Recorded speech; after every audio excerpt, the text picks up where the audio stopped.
Welcome back to the transmission. और senate का election हुआ, आज एतमाद का वोट भी हो गया। 178 अरकान असम्बली का एतमाद का वोट वज़ीर आज़म को मिल गया। लेकिन अब उसके बाद क्या होगा? ज़ाहिर है अब है आपका चेयरमैन सेनेट और डिप्टी चेयरमैन सेनेट का इंतखाब, फिर PDM की हिकमत अमली क्या होगी, ज़रा इसी पर अब इस हिस्से में ट्रांसमिशन की बात करेंगे। उसामा, जब सादिक संजरानी का इंतखाब हुआ था तो हमने देखा था कि 14 जो लोग थे, यानी कि 14 अपोजिशन के जो वोट थे वो उनकी झोली में आ गिरे थे और सादिक संजरानी को वोट मिल गए थे।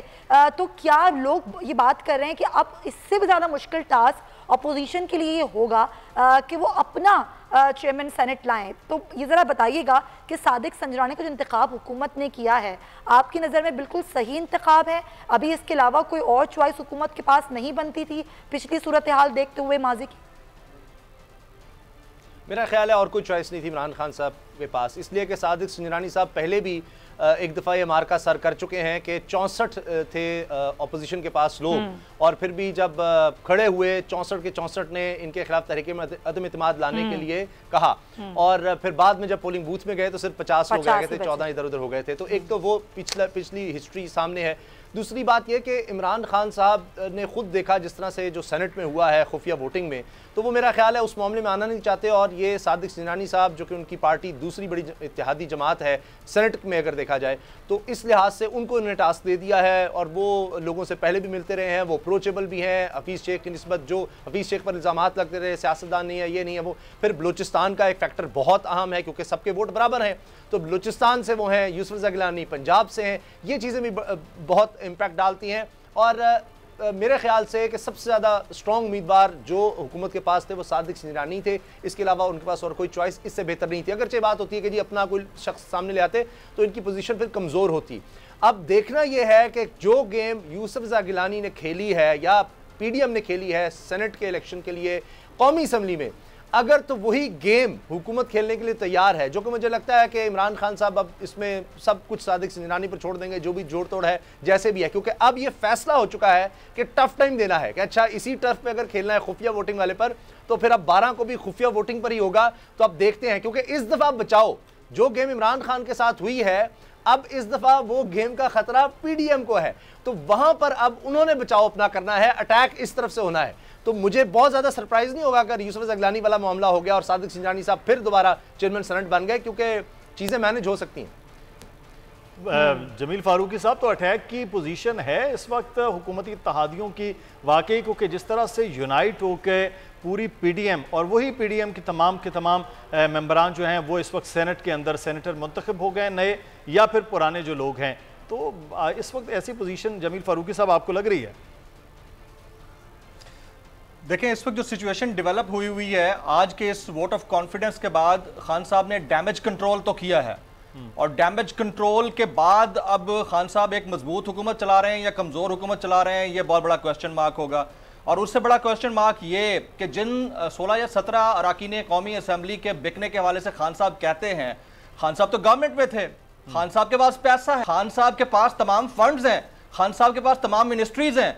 अगर वो खरीदो फरोख्त करना चाहते तो क्या PDM से कम खरीदो फरोख्त कर सकते थे? मेरे ख्याल में उससे भी बड़ी खरीदो फरोख्त कर सकते थे। और अब अगर जो सेनेट के इंतखाबात, चेयरमैन सेनेट का इंतखाब आ रहा है, उसमें अगर यूसुफ रज़ा गिलानी साहब हारते हैं और सादिक संजरानी साहब जीतते हैं, तो देखते हैं कि PDM की तरफ से फिर क्या आवाज़ा उठता है कि वहां पर पैसा चला या नहीं चला।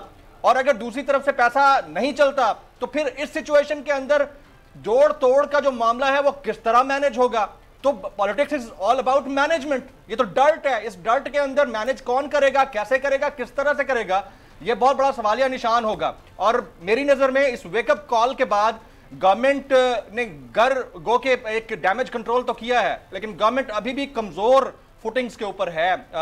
ये बहुत क्लियरली और बारीकी के साथ वज़ीर आज़म पाकिस्तान को देखना होगा। और आने वाले जो 6-8 महीने होंगे उसमें अब अगर तहरीक अदम एतमाद की जानिब दूसरी पार्टीज जाती हैं, PDM अपना मौक़िफ़ मज़ीद स्ट्रॉन्ग करती है, पीपल्स पार्टी के लोग जिनको हम कहते हैं कि वो मैनेज करने के बादशाह हैं, मुफाहमत के बादशाह हैं और लोगों को जोड़ तोड़ के चीज़ों को आगे लेकर जा सकते होते हैं, तो वो किस तरह से चीज़ों को डिटेल में मैनेज करेंगे, तो ये खान साहब के लिए बहुत बड़े चैलेंजिंग महाज खड़े होने जा रहे हैं आने वाले दिनों के अंदर, और महंगाई इसमें सबसे बड़ा फैक्टर है। चलें, ये तो बिल्कुल सही है, हुकूमत के लिए चैलेंज है। अफजल खान साहब, एक जाने तो वजीर आजम जो हैं वो एक चार्जशीट पेश करते हैं ज़ाहिर जो इलेक्शन कमीशन है उसके खिलाफ, दूसरी जानिब जो तमाम शिकायत दर्ज करवाई हैं, पीपल्स पार्टी हो गई, तहरीक इंसाफ हो गई, नून लीग हो गई, हॉर्स ट्रेडिंग, दीगर मामलात, उस पर इलेक्शन कमीशन 9 और 11 मार्च को समाअत भी करेगा। ये तमाम तर सूरत हाल है।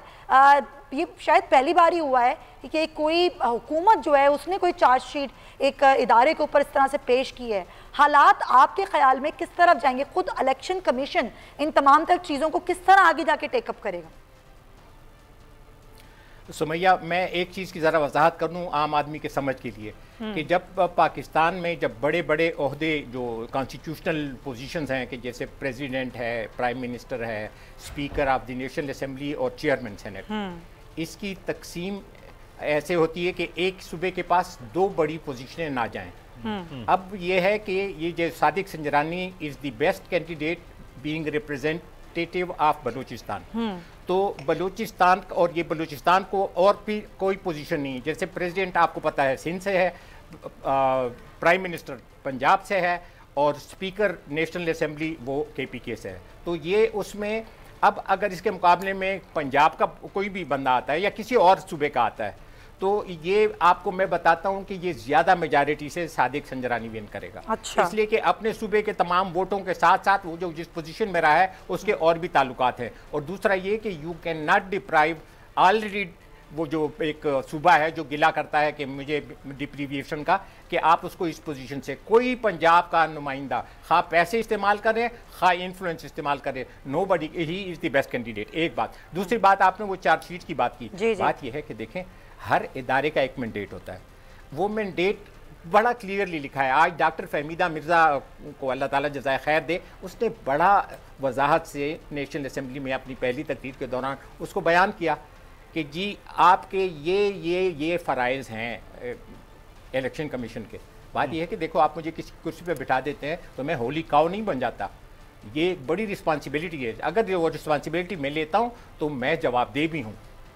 शायद एक बंदे से मैं छुप जाऊं, प्रेस को ना मिलूं, किसी को ना मिलूं, लेकिन सर के ऊपर सर है, कहीं पे आपको अब ये सुप्रीम कोर्ट में जाके जवाब इनको देना पड़ेगा। लोग ऑलरेडी पिटिशन में गए हुए हैं कि जब सुप्रीम कोर्ट ने भी आपसे कहा कि आप कुछ इंतजाम करें तो आपने क्या इंतजाम किए, फिर वो उनको वहां बताना पड़ेगा कि हमने ये इलेक्शन से पहले आपको याद होगा चीफ इलेक्शन के वहां ये कि सीक्रेट है तो हमने सीक्रेट ही कर दिया। कोई एकदम तो दिखाए ना कि हमने पैसे के इस्तेमाल को रोकने के लिए ये कुछ किया। अच्छा अफजल खान साहब, तहकीकाती इदारे उसमें भी जो है वो भी शामिल थे, नादरा भी उसमें शामिल था, FIA दीगर इदारे कि इस इलेक्शन के प्रोसेस को वो देखेंगे। लेकिन जब इलेक्शन कमीशन की जानिब से जवाब भी हुकूमत को दिया गया, हुकूमत की जानिब से कहा गया, उस वक्त ये कोई ऐसी रिपोर्ट या इसके बारे में नहीं बताया गया इलेक्शन कमीशन की जानिब से कि उन्हें कोई रिपोर्ट्स आई हैं या उन्होंने इस तहकीकात के लिए कह दिया है। और जितनी भी एजेंसीज, जितने भी इदारे उन्होंने इस इलेक्शन के प्रोसेस में इन्वॉल्व किए थे, उन लोगों ने अपना ये काम किया है।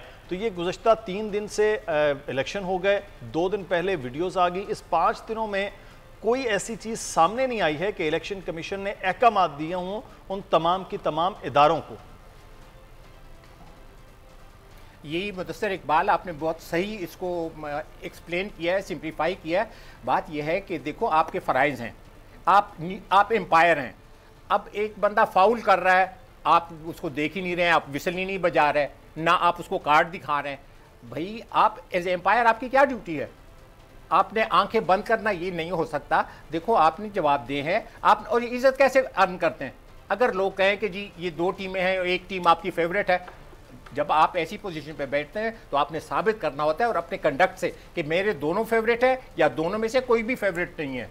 No fear and no scare, जो भी फाउल करे वो आप विसल बजाएं। तो अब बात यह है कि ये सारे देखो रो रहे थे और हम सब कह रहे थे कि देखो ऐसे तो गैर मुल्की लोग पैसा आ जाएगा और हमारी पार्लियामेंट खरीद के फिर अपनी मर्जी के फैसले करेंगे और हमारी सॉवरेनिटी ख़त्म हो जाएगी। देखो उसके ऊपर हम, और ये पैसे का इस्तेमाल अगर हम इसको बंद नहीं करते, कम नहीं करते, तो फिर ये तो एक मजाक बन जाएगा ना। इसलिए कि हमारी जो 22 करोड़ आवाम है वो तो गरीब है और वहाँ पे सिर्फ पैसे वाले होंगे। सर ये अब आज देखना बल्कि ये मुझे है बड़ी खुशी कि हुई जा रही है मामलात MQM ने पैसे कहा के चलते कि हैं लेबर या वाकई मुदस्सर जी अफजल साहब बात मुकम्मल कीजिएगा, मैं लगारी साहब से बात जी। मैं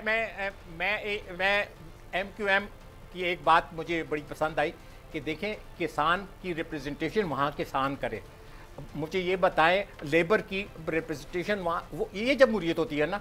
अब आप मुझे बताएं कि वहाँ पे कौन लोग हैं जिसको किसान का दर्द है, जिसको लेबर का दर्द है, जिसको आम आदमी का दर्द है।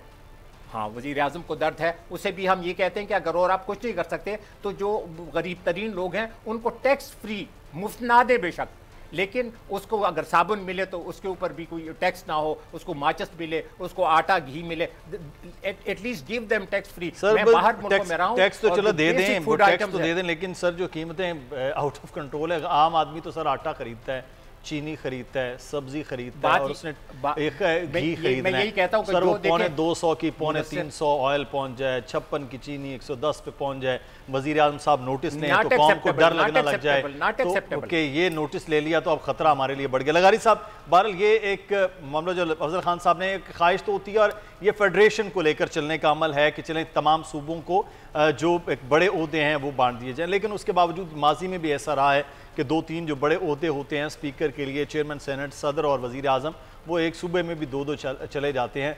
तो ये तो बहरहाल अब फैसला क्या होगा क्या नहीं होगा वो अगले आने वाले वक्त में है। लेकिन एक चीज़ सर लगारी साहब, यहाँ पर अब दोबारा से मुश्किल वाकई टास्क होगा क्योंकि हुकूमत का अब अटैक होगा चेयरमैन सेनेट के लिए और डेप्यूटी चेयरमैन सेनेट के इलेक्शन के लिए। इस वक्त आपको लगता है कि PDM को मुश्किल टास्क अब की बार मिलने वाला है? मतलब हम अंदाजे लगाएं या खुशगुमानियाँ करें तो हमारी अपनी मर्जी है, हम कर सकते हैं। एक तजर्बा पहले हो चुका है जब साजिद संजरानी साहब के ख़िलाफ़ वोट ऑफ नो कॉन्फिडेंस आया था और हमने खुशी खुशी उसको कबूल भी कर लिया था कि वो फेल हो गया और संजरानी साहब जो जीत भी गए और अपोजिशन अक्सरियत में होने के बावजूद हारी है। तो ये इस पर कोई बात भी नहीं करता और इसको फ्लोर क्रॉसिंग भी कोई नहीं कहता, इसको पैसा लेन देन भी कोई नहीं कहता, इसको ये धंधा भी कोई नहीं कहता है कि किस तरह से ये लोग बिट्रे कर गए थे। और अब हमने सब ने शोर मचाया हुआ है कि जनाब देखो 14 आदमी 15 आदमी कितने ख़रीद लिए हैं, देखो ये सब हो गया। और वो फलां जो टेप है वो तो है ही इसके लिए, अब तो वो खुद जाकर मिल लिए, उन्होंने वज़ीर आज़म से बात भी कर ली है। अब तो उस गाने को बंद होना चाहिए जो गाना मुस्तकिल कई दिनों से चल रहा है। ये सारी अपनी जगह पर। मुझे बताएं बलूचिस्तान से अब मौलाना गफूर हैदरी और कामरान मुर्तज़ा ये जाकर हुकूमत के उम्मीदवार को वोट देंगे। अच्छा, बलूचिस्तान नेशनल पार्टी के अख्तर मेंगल की पार्टी के लोग जो हैं वो जाकर वोट देंगे हुकूमत के नुमाइंदे को। अच्छा, पख्तूनख्वा मिली अवामी पार्टी के जो सेनेटर हैं वो जाकर वोट देंगे हमारे जनाब वज़ीर आज़म के नामजद नुमाइंदे साजिद संजरानी को। विद इन द बलूचिस्तान बहुत बड़ी तादाद जो है BAP के अलावा वो तो बहुत बड़ी तादाद ऐसी है जो उनके खिलाफ होगी और उनके खिलाफ वोट करेगी। आप कुछ भी कर लें वो उनके खिलाफ वोट करेंगे। और वो क्या मौलाना यही सेनेटर इन्हीं जमातों के लोग थे ना जिन्होंने वोट दे दिया था सर उस वक्त 14 नहीं, वो वक्त और था, ये वक्त और है, सबके लिए अपना 2 दिन में हमने वक्त बदलते देखा है। एतजाज एहसन साहब हमारे साथ मौजूद हैं। बहुत शुक्रिया एतजाज एहसन साहब। जो हाल सेनेट इलेक्शन के बाद से हुई, आज वजीर आजम को ऐवान से 178 अरकान का वोट भी हासिल हो गया। अब ज़ाहिर PDM ने भी अपनी तमाम तर सूरत हाल आगे लेकर चलनी है, लेकिन अभी असल मामलात बाकी हैं sir. Chairman senate, deputy chairman senate का इंतखाब है। आप क्या कहेंगे, आपका तजुर्बा क्या कहता है, सूरत हाल क्या बनने जा रही है? सूरत हाल जो बनने जा रही है उसमें सबसे पहले तो मैं ये अर्ज करूँगा कि ये जो वाक़या मरियम औरंगज़ेब जी, शाहिद खाकान अब्बासी जी जी, मुसद्दक मलिक और एहसन इकबाल से हुआ है, इसकी पुरजोर मजम्मत करनी चाहिए सबको। और मेरा ख्याल है चाहे वो इसमें लगता ये है कि वो खुद गए हैं, उनको वो अवॉइड करना चाहिए था, जाना नहीं चाहिए था। पर अगर वो चले भी गए हैं और कोई मुश्तैल भी उसकी वजह से लोग हुए हैं उनकी आमद से, फिर भी ये कारकुनों को या किसी भी लीडर को भी ये हक नहीं पहुंचता था कि उनके साथ बदसलूकी करे या उनके जूते मारे या नारे मारे या ताने उनको उनका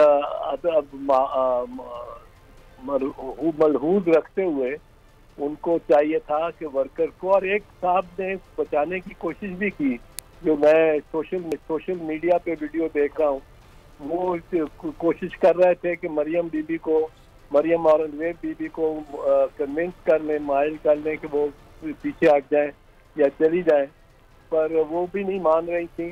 पर कुछ भी हो, ये बात बिल्कुल गलत है, और मेरा ख्याल है इमरान खान साहब को इन लीडर्स को फ़ोन करके और उनसे इस बात के बारे में एक्सप्लेनेशन देना चाहिए कि ये क्यों वाक़या हुआ और नहीं होना चाहिए था। बिल्कुल, ये ज़रा इसमें बदमज़गी क्रिएट कर दी।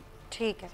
अच्छा, एतजाज़ एहसन साहब, पीडीएम की एक कामयाबी यूसुफ रज़ा गिलानी साहब की सूरत में नज़र आई जब कौमी असम्बली का ये इजलास और कौमी असम्बली के अंदर एक सीट के ऊपर बार बार ये कहा जाता रहा कि ये गैर फितरी किस्म का इत्तेहाद है जो पीडीएम का है। हुकूमत ये कहती है, हुकूमत के इत्तेहाद ये बात कर रहे हैं, लेकिन इस गैर फितरी इत्तेहाद या फितरी इत्तेहाद उसने ज़िमनी इलेक्शन और फिर सेनेट के इलेक्शन में एक कामयाबी ली। आप समझते हैं कि इमरान खान साहब की हुकूमत के लिए सही मानों में जो पार्लियामान में एक फैसला आया है उनके, वो टफ टाइम शुरू हो गया है पार्लियामान के अंदर भी? एतजाज साहब, हाँ, टफ टाइम तो उनके लिए रहेगा ही। उनको अब सोचना पड़ेगा। उन्होंने बहरहाल आज एक कामयाबी हासिल की है इमरान खान ने, जो 178 वोट लिए हैं, और ये उन्होंने इनिशिएटिव लिया है जो कि उनके हवाले से, उनके हिसाब से और उनकी निस्बत से, अपनी निस्बत से एक अच्छा इनिशिएटिव था। उसमें वो कामयाब रहे हैं। अब उनको ज़रा मैग्नानिमस और जेनरस होना चाहिए। इतनी उसके बाद तकरीर नहीं करनी चाहिए थी जो पहले करते थे। एक आध तकरीर में ज़रा नरमी कर रहे थे, बरत जाते, नरम अल्फाज बरत जाते तो बेहतर था। पर बहरहाल उनको ये टफ टाइम तो पहले भी था और टफ टाइम अब भी रहेगा, क्योंकि मेजॉरिटी उनकी नैरो है। और ये बात गलत है, ये आइन में नहीं है कहीं भी कि 6 महीने के लिए अब वो कोई मोशन मूव नहीं हो सकता। ये 6 महीने की क्लॉज पहले थी। अच्छा। आइन में 1973 के आइन में भी थी। ये 18वीं तरमीम में इसको खत्म कर दिया गया। 8वीं तरमीम सॉरी 8वीं तरमीम और 18वीं तरमीम में खत्म कर दिया गया। और अब ये आर्टिकल पहले 96 क्लॉज 6 में होता था, किसी को अगर इसका हवाला चाहिए हो, अब ये नहीं है। सही। तो इसका मतलब है कि फिर दोबारा से 6 महीने से पहले किसी भी वक्त जो है वो अदम एतमाद का मामला आ सकता है। लेकिन सर, आप क्या समझते हैं कि पीडीएम जिस तरह से इकट्ठे मूव कर रही है, एतजाज साहब, इसमें चेयरमैन सेनेट अपना मुंतखब करवाने में कामयाब पाकिस्तान पीपल्स पार्टी हो जाएगी? फिर अदम एतमाद का मामला पंजाब के लेवल पर, सबसे बड़ा सूबा है, वजीर आला पर अदम एतमाद लेकर आने में भी आपको लगता है अगले आने वाले दिनों में पीडीएम कामयाब रहेगी? पीडीएम का इम्कान, चेयरमैन सेनेट की सीट लेने का तो इम्कान खासा अच्छा है, लगता है, जो गिनती नजर आती है। लेकिन क्योंकि अब सीक्रेट वोट होगा, ओपन वोट नहीं होगा, गिनती का हो सकता है इधर उधर हो जाए, क्योंकि यही एक एतराज रहा है वो लोग, उन लोगों को जो ओपन वोट मांगते रहे हैं और जो हमें ये ताना देते रहे कि आपने सीओडी में तो दस्तखत किए थे। वो ओपन वोट इसलिए मांगते थे कि ये अगर 100 ओपन वोट होता तो शायद ये इतना मसला ना होता, क्योंकि फिर इमरान खान को ये 174 या 178 की गिनती दोबारा करवाने की जरूरत ना पड़ती। अब हो गया है। अब मेरा ख्याल है कि कुछ रिलैक्स करना चाहिए सबको, पीडीएम को भी कुछ टेंशन कम करनी चाहिए मेरी निगाह में। लेकिन वो जब भी चाहे वो ला सकते हैं वोट ऑफ नो कॉन्फिडेंस। जो तलवार लटकी रहेगी इमरान खान के सर पे वैसे भी। लेकिन सादिक संजरानी के मामले माजी में तो हमने ऐसा देखा कि ऑपोजिशन के अपने अरकान जो थे उन्होंने उनको वोट दे दिया था, वही जो आप बात अभी कह रहे हैं। तो आप कैसे श्योर हैं कि अब ये मामला मुख्तलिफ होगा इस बार? कुछ नहीं कहा जा सकता, मैं तो कुछ नहीं कह सकता। मैं तो ये सीक्रेट वोट में तो आप पीडीएम कहेगी कि ओपन वोट कर दो इसका सेनेट के चेयरमैन का। पहले पीटीआई कह रही थी, तो ये कोई 300 ही चलता रहेगा इस किस्म का। पर बहरहाल आज के बाद मेरा ख्याल है अगर टेम्पर दोनों डाउन कर देते और कुछ, क्योंकि ये मुझे अगर टेम्पर दोनों हाई होंगे फिर दोनों का को फायदा कुछ नहीं होगा, फिर कोई तीसरी ताकत ही आएगी और वो इसको नबेड़ेगी, ये इसका फायदा। और वो बड़ा मतलब है मैं तो समझता हूँ बड़े अलमिया होगा अगर ऐसी बात हुई। पर ये अब सब लीडर्स को सांस थोड़ा सा लंबा सांस लेके और पीछे बैठ के आज के पिछली अपनी टेक से, कुर्सियों की टेक से पीछे वाली कमर लगा के और सांस लंबे लंबे लेके और सोचना चाहिए कि ये एक मौका आया है जिसमें पीटीएम के पास ये तलवार लटकती हुई इमरान खान के सर पे हर वक्त रहेगी। ये उनका एक फौकियत हो जाएगी। इमरान खान आज 178 से वो जीत गए हैं वोट ऑफ कॉन्फिडेंस, वो उनके लिए जीत हो गई। परसों तरसों अगर पीडीएम चेयरमैन सेनेट की सीट जीत जाती है वो उसकी बरतरी हो जाएगी और ये मामला फिर चल सकेगा अगर ठंडे सांस। लेकिन जो आज का इंसिडेंट जो हुआ है मरियम औरंगजेब और उनके साथियों के साथ, वो जरा टेंशन को बढ़ा रहा है। जी हाँ, वो आपसी टेंशन उससे बढ़ रही है। एतजाज एहसन साहब, फैसल अजीज साहब हमारे साथ मौजूद हैं, वो कुछ सवाल आपसे करना चाहते हैं। जी फैसल साहब। चोई साहब, तो ये तो तय हो गया कि अब सेनेट के इंतखाबात में जब भी इलेक्शन कोई आएगा कि जब भी चेयरमैन, डिप्टी चेयरमैन या सेनेट का इंतखाब होगा पैसे चलेंगे और जिसके पास ज़्यादा पैसे होंगे वो जीत जाएगा। ये तो तय हो गया। मतलब अब जब हम चेयरमैन सेनेट की बात करेंगे तादाद वादाद की तो बात नहीं रही। हमने इस वाले में देखा, उससे पहले का सिनेरियो, इस सारे सिनेरियो में हमने मिसाक जमहूरियत को उठा के एक साइड पे रखा हुआ है। क्या आप कभी देख रहे हैं, खैर इस चेयरमैन के इंतखाबात के बाद देख रहे हैं कि कभी उसको हिलाएंगे, देखेंगे और उस के ऊपर आएंगे, बीबी की उन बातों के ऊपर, मियाँ साहब के उस मामले पे आगे बढ़ाएंगे, या इसी तरह पैसा चलता रहेगा चलता रहेगा? अगर तो यही इसी तरह का मूड रहा तो चलता रहेगा, पैसा ही चलेगा और क्या चलेगा। ये तो मेरा ख्याल है। अगर वो जबर का मौसम कब बदलेगा वाली बात है, वसी शाह का शेर है, जबर का मौसम कब बदलेगा, हम बदलेंगे तब बदलेगा। तो जब तक हम नहीं बदलेंगे तो कैसे बदलेगा ये रिवाज।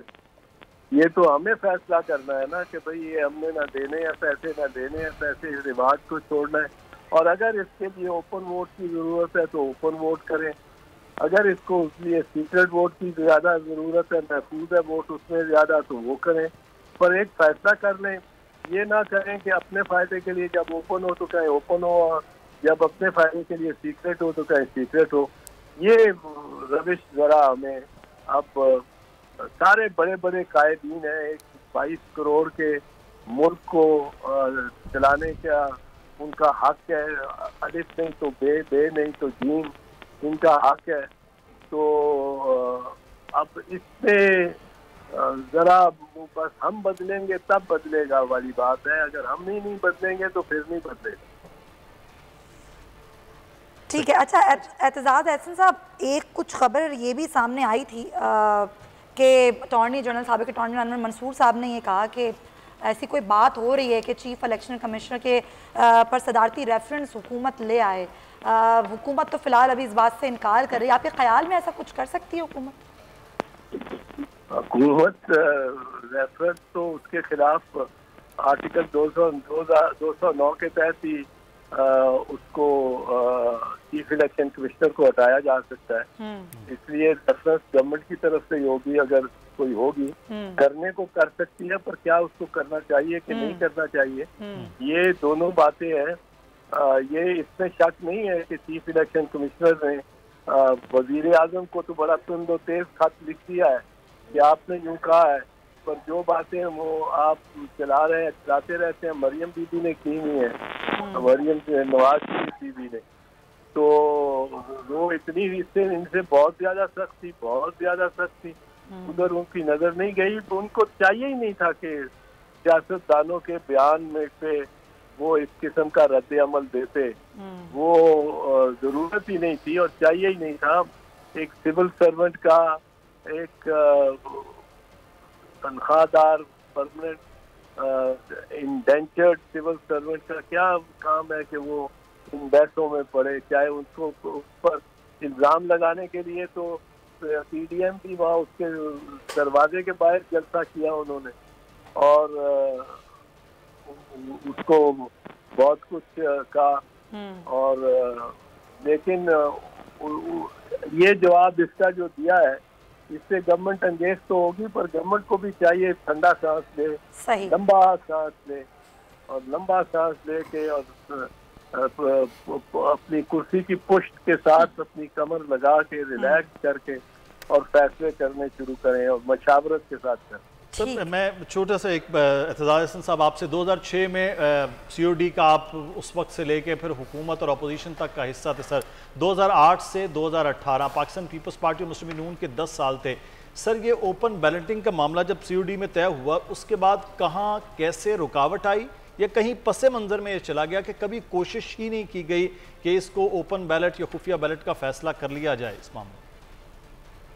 मुझे सारी बात का मैं अमीन तो नहीं हूँ, बट मेरा ख्याल है जहाँ ये मिस आउट हुआ है सीओडी को कोशिश की है उस कमेटी ने जिसकी सरबराही रजा रबारी साहब 18वीं तरमीम की कमेटी जो थी 29 मेंबर दोनों हाउसेज के मिला के उनमें उनसे ये ओवरसाइट हुई है क्योंकि उस वक्त तक तो सबको ये मुतफ़िक़ा फैसला था कि सीओडी में जितनी क्लॉजेज हैं जिस कदर भी क्लॉजेज को उनको इसमें समोना है और इसमें लाना है और तरमीम करनी है आइन की इसी हवाले से उसकी निस्बत से। और सिर्फ ये है कि अदालतों ने सुप्रीम कोर्ट और इफ्तिखार मोहम्मद चौधरी साहब ने बहुत स्ट्रॉन्ग रद्द अमल किया क्योंकि उनके भी इख्तियारात कुछ कम किए जा रहे थे जो ज़रूरी थे, पर उन्होंने बहुत रद्द अमल किया तो उसकी वजह से 19वीं तरमीम लाने पे हुकूमत को उन्होंने मजबूर कर दिया जो कि ज़रूरत नहीं थी। और मैं समझता हूँ कि चौधरी साहब की भी एक ज़्यादा ही वो हाकमियत का उनका एक सेवा था जो कि उनका इख्तियार भी नहीं था क्योंकि ये पार्लियामेंट का काम है 2/3 मेजॉरिटी से फैसला करे कि आइन तरमीम होनी है कि नहीं।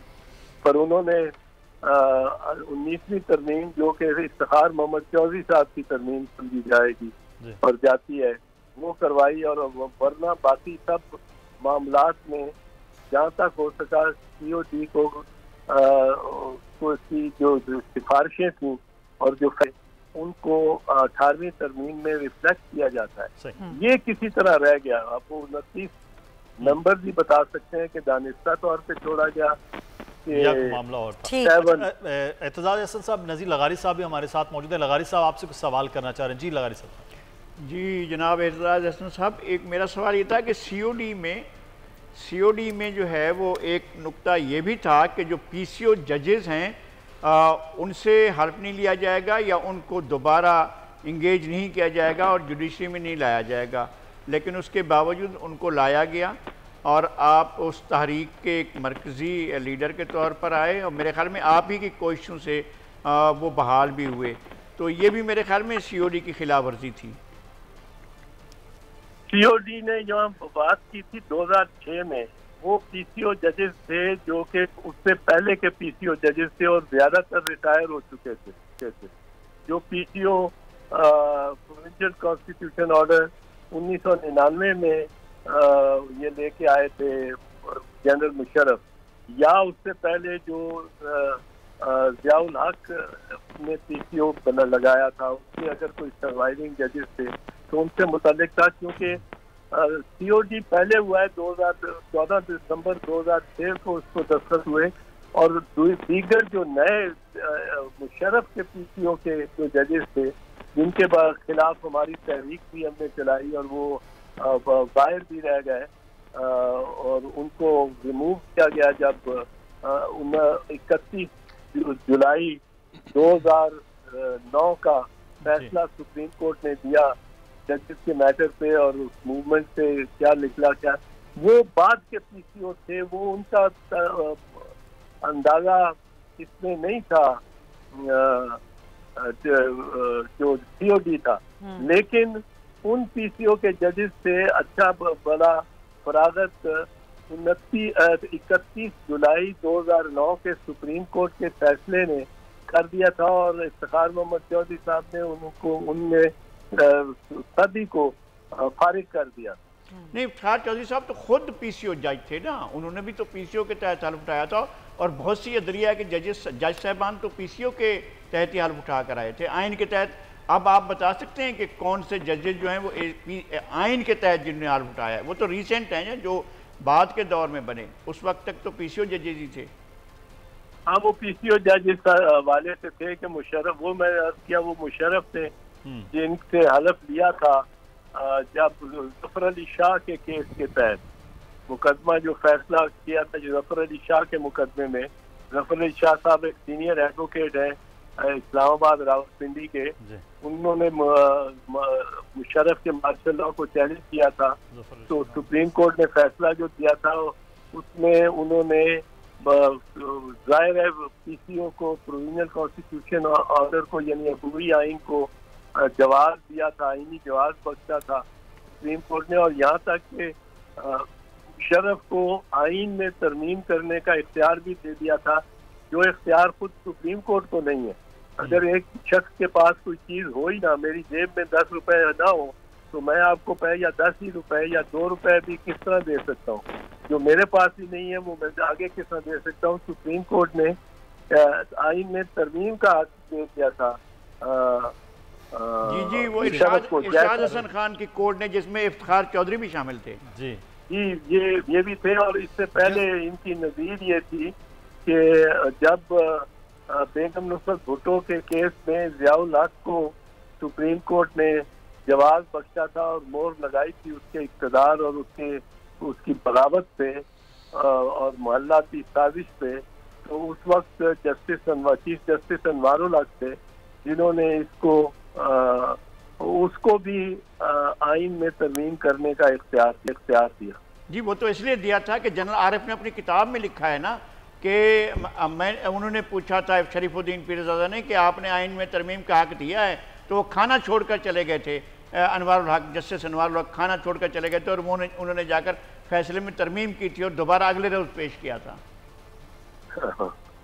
हाँ, कुछ ऐसा था वाकया। दूसरी बार जस्टिस इरशाद हसन खान ने किया था, दूसरी बार मुझे भी शरीफुद्दीन पीरज़ादा नहीं बताया था। वो अनवार साहब की जगह उन्होंने कहा कि अगर आपने तरमीम का हक नहीं दिया तो याकूब अली साहब को बुला लेते हैं, चीफ जस्टिस जो आपसे पहले थे, जो एक मार्शल लॉ की आईनी तरमीम के तहत हटाए गए थे, कि उनको वापस ले आते हैं और आप फिर फारिग हैं।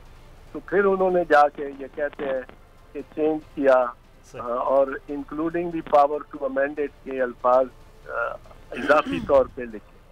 बहुत शुक्रिया एतजाज अहसन साहब, पाकिस्तान पीपल्स पार्टी के सीनियर रहनुमा, सीनियर कानूनदान हमारे साथ मौजूद थे और कुछ माजी के मामलात और सीओडी के हवाले से भी बात हो रही थी और एक आम सवाल भी है कि सीओडी पर उस वक्त अमल क्यों नहीं हो पाया था 2008 से 2018 के दरमियान में।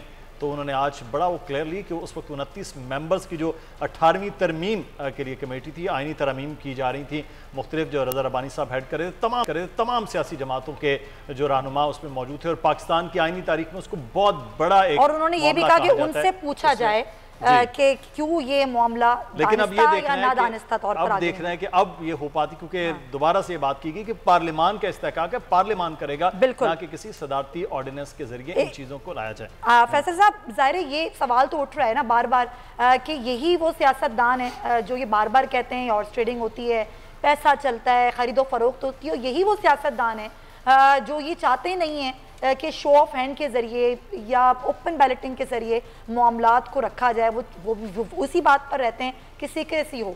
आगे आने वाले दिनों में क्या ये तमाम तर सियासी जमातें, ये तमाम तर सियासतदान बैठकर कहीं कोई बातचीत करते हुए आपको लगता है कि नज़र आएंगे कि चले ठीक है इस मामले को चेंज करते हैं, इस हॉर्स ट्रेडिंग का जो रास्ता है इसको रोक देते हैं?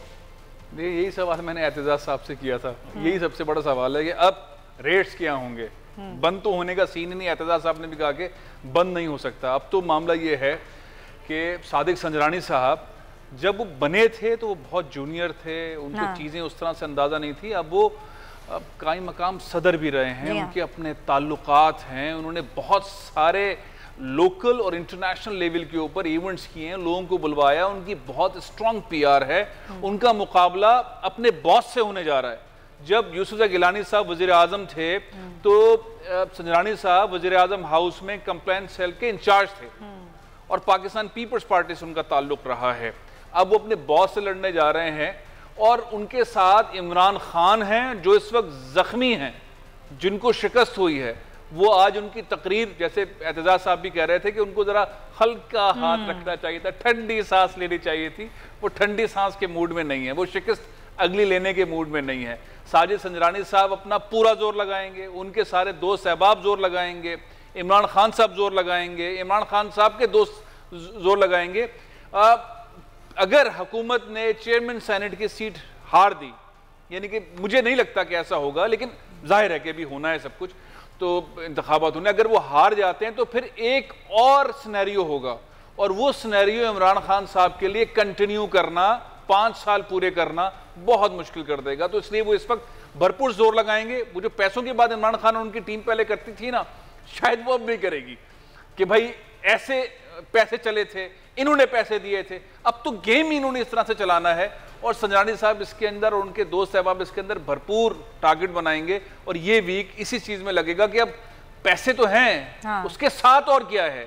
उनके दोस्त अहबाबों के प्रमोशंस हैं, पोस्टिंग्स हैं, कॉन्ट्रैक्ट्स हैं, ठेके हैं, एम्बेसडर्स लगाने हैं, मतलब सप्लीमेंट काम के साथ साथ और सप्लीमेंट क्या क्या होंगे उन चीजों की बात चले कि बदकिस्मती है। सारे नए सेनेटर्स वो वाली जो सवाल जी, वो वाला जो सवाल है ना कि ये खत्म होगा, कभी बैठ के बात करेंगे, मुझे नजर नहीं आता कि करीब में कभी कोई सियासी जमात इस पॉइंट पर आकर इस वाले सिस्टम के अंदर बैठकर बात करेगी कि नहीं हम रिफॉर्म्स कहीं ना कहीं हर कोई अपना अपना फायदा इस वक्त तो इमरान खान जख्मी है, वो तो इस सूरत में कभी भी नहीं करेंगे। और देखिए कल बड़ी समझदारी से चौधरी क्या नाम है हमारे बहुत घुपलू किस्म के वजीर हैं, वफाकी वजीर नहीं, इफ्तिखार चौधरी नहीं है, फवाद चौधरी साहब, उन्होंने इतने मजे से कहा, इतने मजेदार अंदाज में कहा, नहीं हमें पता ही नहीं चल रहा कौन से मेंबर्स हैं जिन्होंने ये किया है, हमें कुछ नहीं पता, हमें पता ही नहीं है। प्राइम मिनिस्टर कह रहे हैं अभी ISI से पूछे वो बता देंगे कौन कौन है। तो अब पता अगर लग गया तो फिर फारिग करना पड़ेगा गेम से, तो अब इन्होंने पता ही नहीं लगाना है, अब पता लगेगा ही नहीं, अब रेट जो है ना वो आगे बढ़ेंगे। अब बदकिस्मती है जमहूरियत के अंदर हमने रहना है, आगे बढ़ना है और ये मजबूरी भी है। ये मॉरल ग्राउंड्स जो हैं और मॉरल बातें जो हैं, जमील जो आप में भी बात कर रहे थे, इलेक्शन कमीशन को तो कह रहे हैं कि वो पता कर लें, उन्होंने इलेक्शन कमीशन अपनी कमेटी भी बना रही है, इलेक्शन कमीशन की जिम्मेदारी है वो करें, चेक करें, लेकिन वजीर आजम सुप्रीम लीडर हैं, वो उनको तो सबसे पहले पता चल जाना चाहिए, क्योंकि उनके पास जितने सोर्सेज उनके पास हैं शायद किसी और के पास ना हो, उनको बताने वाले जितने लोग हैं शायद किसी और के पास ना हो। तो वजीर आजम के मॉरल ग्राउंड जो आज से 3 साल पहले ठीक KPK में नजर आई थी, वो अब शायद बहुत पसे पुश चली जाएगी। वो उन लोगों को अब ना आइडेंटिफाई कर पाएंगे, अगर आइडेंटिफाई कर पाए तो उनको सामने नहीं लाएंगे, क्योंकि इस वक्त ज़रूरत है। या आपको लगता है कि चंद दिन गुजरने के बाद, इलेक्शन जब गुजर गया था सेनेट का पिछली बार भी, तो महीने के बाद वो लोग भी सामने आ गए थे, उनके खिलाफ कार्रवाई भी होगी थी, अब इस पोजीशन में होंगे कौमी असम्बली के कुछ कर पाए इमरान खान? देखें, ये पोजीशन की बात तो हम बाद में कर लेते हैं। हम उस कौम से ताल्लुक़ रखते हैं जिस कौम में अगर कोई इल प्रैक्टिसेस से या हराम की कमाई से गाड़ी खरीदता है ना, उसके ऊपर पीछे अल्हम्दुलिल्लाह लिख देता है। कोई एक माड़ी बनाता है या हवेली बनाता है या घर बनाता है ना, उसके ऊपर प्लेट लगा देता है जिसके ऊपर हाजा मिन फजल रब्बी लिखा हुआ होता है। और ये प्रैक्टिस बतौर मजमूई हम तमाम कौम की है, उसमें सियासतदानों, चाहे उनका ताल्लुक पीपल्स पार्टी से हो, PTI से हो, या फिर PDM की दीगर जमातों से, नून लीग से हो, सब अपने अपने मफादात की जंग लड़ रहे हैं। अब यहाँ पर हमें एक चीज़ का ख्याल ज़रूर रख लेना चाहिए, वो ये कि ये दुनिया इंसानों पर मबनी दुनिया है। अल्लाह ताला ने इंसान को ज़मीन पर भेजा था, ये दुनिया फरिश्तों की दुनिया नहीं है। हम अगर अब ये नहीं कर सकते कि ये सोचें कि ये किसी फरिश्ते के हाथ में गवर्नमेंट आ जाए और सब कुछ जो है ना 4-5 साल के अंदर बिल्कुल ट्रांसपेरेंट कर दे। भाई इसमें हमें यह फैसला करना है कि ज्यादा बेहतर, कम बेहतर और बदतर में फर्क कितना है। इतना तो हम कर सकते हैं। पैसा उस वक्त भी चला था, पैसा अब भी चलेगा। ये देख लीजिएगा कि संजरानी साहब के इंतखाब और गिलानी साहब का कॉन्टेस्ट जब होगा, पैसा अब भी चलेगा, पर्क्स अब भी चलेंगे, इंसेंटिव्स अब भी दिए जाएंगे, जीत हार का रोना अब भी रोया जाएगा, बाद में इलेक्शन कमीशन का रोना धोना फिर भी रोया जाएगा। लेकिन मॉरल हाई ग्राउंड्स के ऊपर एक चीज का क्रेडिट आप खान साहब को देते हुए जाएंगे, और आप उस वक्त भी देंगे कि ये वो शख्स था जिसने कहा था ओपन बैलेटिंग करा दो। मैं कहता हूं कि ओपन बैलेटिंग करा दो, मामला हल हो जाएगा। अगर ओपन बैलेटिंग की बात होती तो आज वो 16-17 लोग आइडेंटिफाई हो चुके होते। इसका तमाम तर फायदा किसको होता? पीडीएम को नहीं होता। क्या गवर्नमेंट अपनी जगह से हिलना चुकी होती? गवर्नमेंट जाना चुकी होती? गवर्नमेंट हिलाना मकसूद नहीं है। मसला सारा ये है कि गवर्नमेंट हिलाना मकसूद नहीं है। अब आप एक और चीज को क्लियरली देख लीजिए, वो ये कि गवर्नमेंट अपनी जगह पर रो रही है कि इलेक्शन कमीशन ने मेरे साथ ठीक नहीं किया है। ये शायद पाकिस्तान की तारीख में पहली दफा हुआ होगा कि खुद हुकूमत जिसके अंडर इदारे हैं वो रो रही है कि मेरे साथ ठीक नहीं हुआ। और जब डस्का का मामला हुआ तो उसमें पीडीएम रो रही थी, नून लीग रो रही थी कि हमारे साथ ठीक नहीं हुआ। तो इस वक्त यहां पर जहां से ये कॉल आई थी कि सब गैर जानिबदार हो जाएंगे, तो गैर जानिबदारी वाली चीज तो एस्टैब्लिश हो गई। बाकी सब रोते रहे, ये खेल है चलता रहेगा, घोड़ा दौड़ता रहेगा, कभी कोई उसका सवार होगा, कभी कोई उसका सवार होगा। पॉइंट देखें उसामा, डस्का इलेक्शन से लेके सेनेट के इलेक्शन, उसके बाद आज वजीर आजम का एतमाद का वोट, आगे जो हुकूमत के लिए खासतौर पे वजीर आजम के लिए जो सूरत हाल है, आगे मामला उनके लिए पीडीएम का देखना है कि पीडीएम उनके खिलाफ क्या मुश्किलात खड़ी करेगी, या जो आवाम के लिए उन्होंने रिलीफ देना है जिसका आज उन्होंने एक बार फिर इजहार किया और अभी तक वो कुछ डिलीवर उस तरह से कर भी नहीं पाए। ज़्यादा मुश्किल सूरत हाल उनके लिए क्या हो सकती है, पीडीएम या आवाम को रिलीफ देना? आवाम को रिलीफ देना ये ज़्यादा यकीनन इसमें तो कोई दो राय नहीं है। बहुत अहम उनके लिए टास्क यही है और उसका मुझे लगता है उनको काफ़ी हद तक एहसास है। अगर आप देखें कि आज एतमाद का वोट लेने के बाद जो तकरीरें उनके इत्तेहादियों ने की, चाहे वो शेख रशीद हों, चाहे वो खालिद सिद्दीकी हों, चाहे दीगर लोग हों, उन सब ने जिस तरफ तवज्जो दिया हुआ है कि आवाम को रिलीफ दे। शेख रशीद ने भी कहा तनख्वाह बहुत कम है, इमरान खान साहब ने कहा कि लोगों की तनख्वाहें बहुत कम है। उन्होंने माना कि हम जहाँ गुर्बत का हमने खात्मा करना है, फिर उन्होंने बताया कि अच्छा आगे किस तरह करना है, कर्जे हम पर क्यों है, मुआशी तौर पर मुश्किल में क्यों है, और वो डायरेक्ट सब्सिडी की बात कर रहे हैं कि लोग गरीब हैं, और उन्होंने कहा कि अनकरीब हम लेकर आ रहे हैं, कोई भूखा नहीं सोएगा। ये यकीनन अपनी अपनी जगह हमें, जिस तरह हमने देखा कि पनाह गाहों का सिलसिला शुरू किया, लंगर खाना, लेकिन इससे आप गुर्बत को ख़त्म नहीं कर सकते। बिल्कुल उस तरह जिस तरह इमरान खान साहब ने खुद कहा कि जी मैंने हॉस्पिटल बनाया कि गरीब आदमी इलाज नहीं करा सकता, और फिर मुझे रियलाइज़ हुआ कि अगर आपने यहाँ पर गरीबों के लिए कुछ करना है, कोई उनकी ज़िंदगी में बेहतरी लानी है, तो हॉस्पिटल आप जितने भी बना लेंगे, जब तक आप रियासत को एक वेलफेयर स्टेट नहीं बनाएंगे तो उस वक्त तक ये सब मसाइल हल नहीं हो सकते। अब मसाइल बड़े गंभीर हैं। खुद उन्होंने कह दिया कि जनाब बिजली अगर महंगी नहीं करते, सर्कुलर डेट जो है कहा जा रहा है 3000 अरब रुपए तक चला जाएगा, और अगर आप 21 रुपए का यूनिट है वो अगर आप 16 रुपए में दे रहे हैं तो सर्कुलर डेट बढ़ता जाना है। और अगर बिजली महंगी करते हैं तो महंगाई उतनी बढ़ेगी, गुर्बत उतनी बढ़ेगी, बेरोजगारी उतनी होगी। तो ये उनके लिए सबसे बड़ा मसला इस वक्त ये है कि आवाम को रिलीफ कैसे दें। अब उनको यही नजर आ रहा है कि किसी तरह से एक्सपोर्ट्स जिस तरह बढ़ रही हैं और ज़्यादा बढ़ जाएं, रोशन डिजिटल अकाउंट है, बाहर से पैसे डॉलर्स और ज़्यादा आ जाएं, तो कुछ हद तक वो शायद कुछ रिलीफ दे सके। अब असल तवज्जो उनकी इधर ही होगी, लेकिन कोई ना कोई यहाँ पर सियासी ऐसा महाज खड़ा हो जाता है कि उनको फिर इधर तवज्जो देनी पड़ती है, चाहते ना चाहते हुए। इसीलिए आप देखिए कि उन पर लाजिम नहीं था एतमाद का वोट लेना, कोई आईनी तौर पर उनके ऊपर ये था ही नहीं, ना उन्होंने मेजॉरिटी खोई थी कि सदर ये कहते। खुद उन्होंने सदर को कहा कि ये करें ताकि ये चीज़, ये महाज जो है ये डाई डाउन हो और दूसरी तरफ मैं देख सकूँ। क्योंकि जब आपके पास मॉरल अथॉरिटी होगी, जब आप यहाँ से मजबूत होंगे पार्लियामेंट से, तो फिर ही आप कहेंगे। जब यही लगा रहेगा धड़का कि आज आई अदम एतमाद की तहरीक, आज पता नहीं उन्होंने क्या कर दिया, तो फिर उस तरफ कैसे जाएंगे। लेकिन मेन उनका यही है, अपोजिशन और पीडीएम उनके लिए मुश्किलात खड़ी करती रहेगी। वो पहले दिन से कह रहे हैं कि इमरान खान साहब आज गए कल गए, ये जनवरी का सूरज नहीं देखेंगे, ये हो जाएगा वो हो जाएगा। अब भी वो कह रहे हैं, मरीम साहब ने आज भी कहा कि बस ये इनका जाना ठहर गया है, ये ज्यादा देर नहीं रह सकते। ये 2.5 साल तक यही चलता रहेगा, मुझे ये लगता है। इमरान खान साहब की तवज्जो यही होनी चाहिए कि ज्यादा ज्यादा वो आवाम को रिलीफ दे। अच्छा, उसमें फैसल साहब कल की आज की तकरीर और फिर परसों के मामलात के हवाले से जो तकरीर की, एक लफ्ज़ इमरान खान साहब का अभी भी वही है, एक तो करप्शन, करप्ट, और 2 नंबर, ये अल्फाज भी आज इस्तेमाल थे। दूसरा जो अहम, मैं इनको नहीं छोड़ूंगा। अब वो जो नहीं छोड़ूंगा वाला मामला है, कल को फिर और को केसेस मामलात ये उठते हैं। आपको लग रहा है जिस एग्रेशन के साथ वो तकरीर कर रहे थे, वही एग्रेशन, वही चीज़ें वो रिफ्लेक्ट करेंगी? आज उन्होंने तकरीर के दौरान कहा कि मेरे अंडर ना अदलिया है ना ही नैब है, लेकिन हम बैसियत हुकूमत उनकी जो है वो मदद कर सकते हैं। क्या इस रुख पे अब अगले आने वाले दिनों में 2-4 महीनों में कुछ तेज़ी होगी? मुदस्सिर, ये बहुत अहम मामला है। मदद क्या करनी, सुप्रीम कोर्ट ने एक राय दे दी थी कि 120 नैब कोर्ट्स बनाने की ज़रूरत है। 1226 रेफरेंसेस फ्रीजिंग इन्वायरमेंट में रखी हुई हैं। ये वो रेफरेंसेस हैं जो पीपल्स पार्टी ने अपने अदवार में नून के खिलाफ दर्ज की थी और नून ने अपने अदवार में पीपल्स पार्टी की। तो डायरेक्शन आई हुई है सुप्रीम कोर्ट से।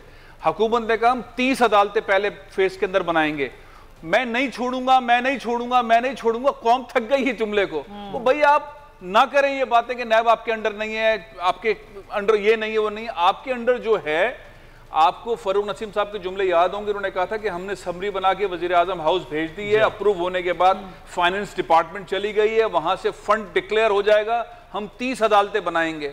अगर वो 30 अदालतें बन जाती हैं तो पीपल्स पार्टी और नून ने अपने अदवार के मेजर गबन के और बदनवानियों के और पता नहीं डाकी जो डाले हुए हैं, वो केसेस जो भी इन दोनों हुकूमतों ने, पीपल्स पार्टी और नून ने एक दूसरे के खिलाफ बनाए हुए हैं, अगर वो चलना शुरू होंगे और ये स्पीडी जो सुप्रीम कोर्ट के चीफ जस्टिस ऑफ पाकिस्तान जनाब जस्टिस गुलजार अहमद साहब कह रहे हैं, उन्होंने हिदायत दी कि 90 दिन के अंदर इसको निपटाएं, तो सिनेरियो तो बदल जाएगा। लेकिन अगर ये खाली बातें मैं नहीं छोड़ूंगा तक रहेंगी और आगे नहीं बढ़ेंगी, तो फिर 2.5 साल गुजर गए थे, अब तो सुप्रीम कोर्ट भी कह रहा है कर लें। तो ये 1226 रेफरेंसेस बहुत खतरनाक इन्वायरमेंट क्रिएट कर देगी अपोजिशन के लिए, इमरान खान साहब को, और कुछ करने की जरूरत नहीं है। लेकिन ये हो नहीं रहे यहाँ उनसे, हो नहीं रहे, और ये ना होना, इसकी कोई मसलियत समझ नहीं आ रही। कौन रोक रहा है इमरान खान? सारी खबर आ रही कि जनाब फंड्स का सबसे ज्यादा इशू मेजर है, इसलिए उन्होंने 30 अदालतें बोली थी ना, 120 की जगह पे 30 बनाएंगे। फंड्स का चले इसको कंक्लूड करते हैं क्योंकि टाइम की कमी है। लगारी साहब बस लास्ट पॉइंट जरा ऐड कीजिएगा, अब आगे आने वाली सूरत हाल क्या लग रही है आपको, क्या होने जा रहा है अगले कुछ दिनों में? मेरे ख्याल में दोनों अपने अपनी पोजीशनों पर रहेंगे और आगे बढ़ते रहेंगे। सेनेट का इलेक्शन, उसके बारे में ये गुमान किया जा रहा है कि शायद आ जाएं सादिक संजरानी। मेरी ख्वाहिश पर्सनल तो यही हो सकती है कि मेरे दोस्त हैं आ जाएं, लेकिन मुझे लगता नहीं है कि वो आ सकें। अच्छा, मुझे नहीं लग रहा है। हम जब बैठेंगे उस दिन, जिस दिन इलेक्शन होगा, तो फिर मैं आपके साथ बैठकर बात कर रहा हूँ। अच्छा, तो अभी नहीं लग रहा है। लगर साहब आप मैं इधर ही बैठे थे सुमैया, उस वक्त भी आप क्या कह रहे मेरे दोस्त हैं, लेकिन लग नहीं रहा कि आज वो लेकिन वो उस दिन भी यही हुआ था। मैं गलत हुआ था, मैं ही गलत हुआ था। और साहब मुबारक हो आपको। नहीं, दोनों तरफ रखते हैं लगारी साहब, मैं साइड भी साइड। मैं यही कहता हूँ कि मैं यही कहता हूँ कि चूंकि कुछ भी हो सकता है, और अगर वो उसूल जो वज़ीर आज़म चाहते थे कि यूसुफ रज़ा गिलानी के इलेक्शन के दौरान के किसी को बिकना नहीं चाहिए, सही। अगर अब भी वही उसूल चाहते हैं तो फिर वो खरीदने के लिए मंडी में नहीं जाएंगे। अगर वो खरीदने के लिए मंडी में जाते हैं तो सामने जाहिर हो जाएगा, सारी बात सामने। मैं मुख्तसर अफजल खान साहब से, सर क्या यहाँ पर दोनों तरफ से ये मुतफिका अगर फैसला हो जाए कि जी शो ऑफ हैंड के जरिए चेयरमैन हो तो हो सकता है, या फिर जो आईनी तरीकाकार इलेक्शन कमीशन का है कि खुफिया वोटिंग ही चेयरमैन सेनेट इंतखाब होगा, क्या उसी तरीकाकार के मुताबिक हो सकता है? एक तो एतजाज़ एहसन साहब की बड़ी अच्छी बातें थी, शायद काश हमारे जो तमाम सियासतदान इस तरह अंदाज से बात करें, सोबर अंदाज से। लेकिन उन्होंने एक बात की कि जिस वक्त जिसको जो सूट करता है, मैं 2008 में KPK में था, जरदारी साहब का प्रेसिडेंशियल इलेक्शन हो रहा था, ये खुफिया इलेक्शन था, लेकिन वो हर बंदे ने अपना वोट ऐसे पीछे करके कैमरे की आंख ने भी कैप्चर किया, आज भी आर्काइव्स में मौजूद है और सब ने देखा। बात यह है कि ये इन्होंने आईन को और कानून को अपने मोम की नाक बनाया हुआ है और उसी के मुताबिक इस्तेमाल करते हैं। बात यह है कि इमरान खान अगर पैसे देता तो यहाँ पे भी और अगले भी हमेशा हुकूमत इस पोजीशन पे होती है और हुकूमत को ये सूट करता है कि वो अंधेरा रहे, इसलिए कि जितने हुकूमत के पास रिसोर्सेज हैं या लोगों को अकोमोडेट कर सकता है। अफजल साहब, अब हुकूमत के पास ये रिसोर्सेज हैं, पता भी लगवा ले कि पाकिस्तान तहरीक इंसाफ के कौन कौन से लोगों ने पैसे लिए हैं। वो कह रहे नहीं पता लगवाएंगे, ये भी मैं कहता हूँ हुकूमत से ज्यादा सही। सर वक्त भी खत्म हो रहा है। ये हुकूमत से ज्यादा इलेक्शन कमीशन का फर्ज है। बिल्कुल दूसरी एक इलेक्शन कमीशन की तो जिम्मेदारी है ना सर, उनकी तो जिम्मेदारी है, वो जिम्मेदारी को पूरा। अफजल खान साहब, जमील फारूकी साहब, मोहम्मद उसामा गाजी साहब, आपको बहुत शुक्रिया।